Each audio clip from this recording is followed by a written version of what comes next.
ചന്ദ്രയാൻ 4 2027 വിക്ഷേപിക്കുമെന്ന് കേന്ദ്ര ശാസ്ത്ര സാങ്കേതിക വകുപ്പ് മന്ത്രി ജിതേന്ദ്ര സിംഗ്. 2 ഘട്ടങ്ങളായിട്ടായിരിക്കും വിക്ഷേപണം നടക്കുക. അതേസമയം സമുദ്രയാൻ പര്യവേഷണം 2026 ആരംഭിക്കും.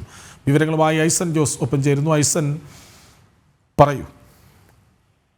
തീർച്ചയായും കൃഷ്ണരാജ്, ഇപ്പോൾ നമുക്ക് ലഭ്യമായ വിവരങ്ങൾ അനുസരിച്ച് ജിതേന്ദ്ര സിംഗിന്റെ വാക്കുകളിൽ നിന്നും മനസ്സിലാക്കാൻ സാധിക്കുന്നത് ഭാരതത്തിന്റെ ഏറ്റവും അഭിമാന വിക്ഷേപണമായ, അതായത് ചന്ദ്രനിൽ നിന്നുള്ള സാമ്പിളുകൾ ഭൂമിയിലേക്ക് കൊണ്ടുവരാൻ, അതായത് നമുക്കറിയാവുന്നതാണ്, ആദ്യ ചന്ദ്രയാൻ ദൗത്യത്തിൽ തന്നെ ഇത്തരത്തിൽ സാമ്പിളുകൾ ഭൂമിയിലേക്ക് കൊണ്ടുവരുന്നതിനുള്ള പരീക്ഷണങ്ങളുടെ ഘടകങ്ങൾ ഏത് രീതിയിലാണ് തയ്യാറാക്കേണ്ടത് എന്ന് സംബന്ധിച്ച് കൃത്യമായൊരു ധാരണയുണ്ടായിരുന്നു. ആ ധാരണയുടെ അടിസ്ഥാനത്തിൽ ചന്ദ്രനിലേക്ക് അയച്ച ആ പേടകം കൃത്യമായി ചില സാമ്പിളുകൾ, പാറകളുടെയും ഒരുപക്ഷെ അവിടത്തെയുള്ള പൂഴിയുടെയും എല്ലാം തന്നെ സാമ്പിളുകൾ ശേഖരിച്ച് അത് ഭൂമിയിലേക്ക് തിരിച്ച് എത്തിക്കുക. അത് ഭൂമിയിലേക്ക് വിക്ഷേപിക്കുന്നതിന് ശേഷം അത് ഭൂമിയിൽ തിരിച്ചെത്തുന്ന ഒരു സാഹചര്യം ഉണ്ടാവുകയും ആ തിരിച്ചെത്തിയത് നമുക്കറിയാവുന്നതാണ്. 2007 ഇത്തരത്തിൽ ബഹിരാകാശത്തേക്ക് അയച്ച ഒരു പേടകം തിരിച്ചു കൊണ്ടുവരുന്ന ഒരു പരീക്ഷണം വിജയകരമായി നടത്തിയിരുന്നു. 2007 സാറ്റലൈറ്റ് റീ എൻട്രി എക്സ്പെരിമെന്റ് എന്നറിയപ്പെടുന്ന ആ പരീക്ഷണം നടന്നിരുന്നു. ആ പരീക്ഷണത്തിന്റെ ഭാഗമായി ഭൂമിയിലേക്ക് ബഹിരാകാശത്തേക്ക് അയച്ച ഉപഗ്രഹം ഭൂമിയിലേക്ക് തിരിച്ചു വരികയും അത്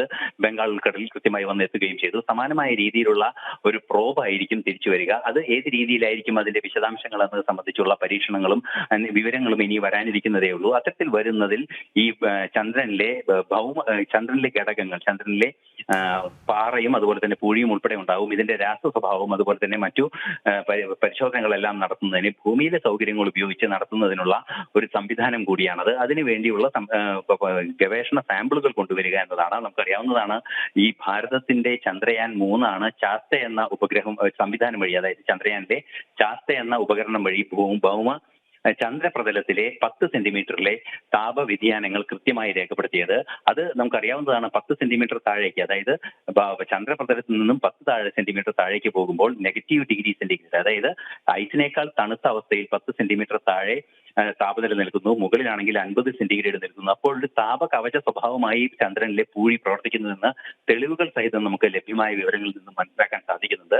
അതുകൊണ്ട് തന്നെ അത്തരത്തിലുള്ള പൂഴിയുടെ പ്രത്യേകത എന്താണ്, അതിന്റെ രാസഘടന എന്താണ് എന്നെല്ലാം പഠിക്കേണ്ട ഒരു സാധ്യത കൂടിയുണ്ട്. അത്തരത്തിലുള്ള വിവിധങ്ങളായ പഠനങ്ങൾ നടത്തുന്നതിന് വേണ്ടി പാറ കഷ്ണങ്ങളും അതുപോലെ തന്നെ പാറയിൽ നിന്നുണ്ടാകുന്ന ഈ മണ്ണും എല്ലാം പരിശോധിക്കുന്നതിന് വേണ്ടിയുള്ള സംവിധാനമാണ് ഈ ചന്ദ്രയാൻ 4 ഉണ്ടാവുക. 2 ഘടകങ്ങളായി നേരത്തെ കൃഷ്ണരാജ് സൂചിപ്പിച്ചതുപോലെ 2 LVM-3 റോക്കറ്റുകളിൽ വിക്ഷേപിക്കുകയും ആ 2 പാർട്ടായി വിക്ഷേപിക്കുകയും വിവിധ ഘടകങ്ങൾ ബഹിരാകാശത്ത് കൂട്ടിച്ചേർക്കുകയും പിന്നീട് അത് ഭൂമിയിലേക്ക് തിരിച്ചു കൊണ്ടുവരികയുമാണ് ചെയ്യുക. നമുക്കറിയാവുന്നതാണ്, ഇക്കഴിഞ്ഞ ദിവസം നടന്ന സ്പേസ് ഡോക്കിംഗ് പരീക്ഷണത്തിന്റെ സാധ്യതകളിലെ ആദ്യ പരീക്ഷണം കൂടിയായിരിക്കും, അല്ലെങ്കിൽ അത് തുടർന്നുള്ള പരീക്ഷണങ്ങളുടെ സാധ്യത കൂടി അറിയുന്ന ഒരു പരീക്ഷണം കൂടിയായിരിക്കും ചന്ദ്രയാൻ 4 എന്നതും ഒരു യാഥാർത്ഥ്യമാണ്. മറ്റൊരു പ്രധാന സംഭവവികാസം എന്ന് എടുത്തു പറയേണ്ടത് 6000 മീറ്റർ സമുദ്രാന്തർ ഭാഗത്തേക്ക് പര്യവേഷണം നടത്തുന്നതിനുള്ള ഒരു നീക്കമാണ് സമുദ്രയാൻ എന്ന് ഉദ്ദേശിക്കുന്നത്. ഈ സമുദ്രയാൻ പര്യവേഷണം 6000 മീറ്റർ താഴേക്ക് പോകുമ്പോൾ ആധുനികമായ നിലവിലെ സാഹചര്യത്തിൽ, ഇന്നത്തെ പരിസ്ഥിതി സാഹചര്യങ്ങളിൽ അല്ലെങ്കിൽ തീരശോഷണത്തിന്റെ ഉൾപ്പെടെയുള്ള വിഷയങ്ങൾ നിലനിൽക്കുന്ന സാഹചര്യങ്ങളിൽ, അതുപോലെ തന്നെ കാലാവസ്ഥാ വ്യതിയാനത്തിന്റെ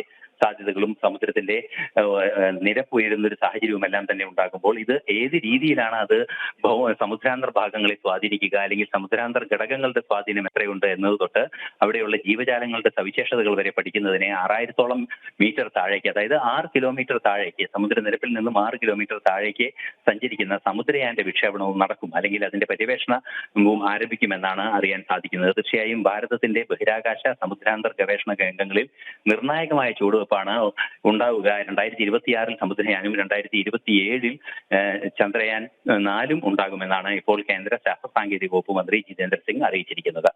കൃഷ്ണരാജ്, 2027 ചന്ദ്രയാൻ 4 വിക്ഷേപിക്കും. 2026 സമുദ്രയാൻ പര്യവേഷണം തുടങ്ങും. വിവരങ്ങൾ നൽകുകയായിരുന്നു ഐസൻ ജോസ്.